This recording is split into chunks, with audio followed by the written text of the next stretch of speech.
Luyo sa kalisod nga nasinati karon sa mga Zamboangueño. Ado nagihapoy rason aron mahimong malipayon sama na lang sa usa ka inahan nga mibakwit tungod sa baha kinsa nanganak sa iyang healthy baby boy sulod sa usa ka sakyanan. Sayron tang detalye sa report ni Krisa Dapitan. Wa na maantos sa inahan nga si Arisna Babaylo kinsa mga nakay na ug didto na kini nanganak sulod sa usa ka sakyanan sa Zamboanga City. Sumala pa dalahon unta sa ospital si Arisna kinsa usa ka mga mibakwit tungod sa pagbaha sa syudad dihang wa nay maagian tungod sa baha. Around 11 gasakit na ang iyahang tiyan and then advice ni Doc Paul dalon sa ospital. Dili pasabol ang Santa Catalina as well ang Tetuan, wala mi other choice. Sulod sa traki, nagawas na jud ang baby.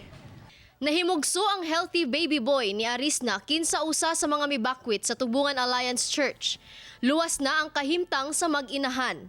Magpabilin una sila sa Barangay Tubungan Health Center aron ma-monitor. Malipayon og mapasalamaton sab si Arisna sa mga tawong wala nagduha-duha og tabang kanila. Oo, salamat kayo sa ilahang tanan na safe gid mi ba.